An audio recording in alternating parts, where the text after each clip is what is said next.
निरंतर स्वाध्याय जरूरी है। अपने गुण और दूसरों के दोष देखना ही आत्म प्रशंसा है और पर निंदा है। क्या गजब है! ज्ञानी अपने को मात्र आत्मा ही अनुभवता है और कुछ नहीं, और अज्ञानी भ्रम में अपने को ज्ञानी समझता है, मानता है, और जो अपने को अनुकूल कह दे उसे ज्ञानी और जो प्रतिकूल कह दे उसे अज्ञानी देखता है। सच ही है, तीन लोक के नाथ की दिव्य देशना अपनी ओर देखकर अपने में निमग्न होकर निकलती है। तभी तो स्यादवाद वाणी वीतराग होती है। धर्मोपदेश भी दूसरों की ओर देखकर नहीं, अपनी ओर देखकर किया जाता है। भाई, तभी यह स्वाध्याय का अंश है।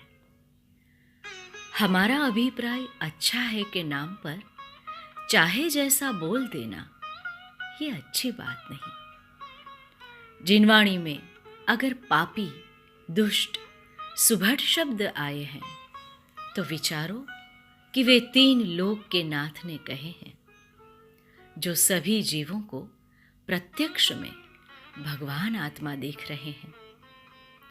जैसा मुनिवर बोलते हैं वैसा कोई और बोलने करने लगे तो वो शोभा नहीं पाएगा।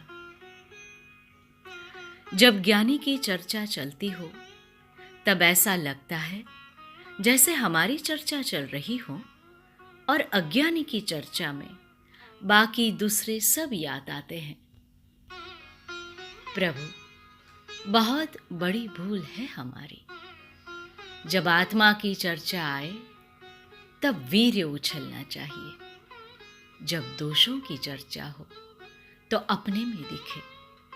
जब संयम की, गुणों की चर्चा हो तो निरंतर उसे ग्रहण करने का भाव हो। अपने हित के लिए निरंतर स्वाध्याय जरूरी है, तथा अपने दोष निकालना, गुण ग्रहण करना और अपने ज्ञायक स्वभावी भगवान आत्मा में दृष्टि लगाना, जिससे स्वयं को और दूसरे जीव को भी आत्मा के अलावा कुछ और देख ही नहीं सके। पूर्णता के लक्ष्य से की गई शुरुआत ही सच्ची शुरुआत है। सभी जीव आराधना के सुंदर मार्ग में लगे।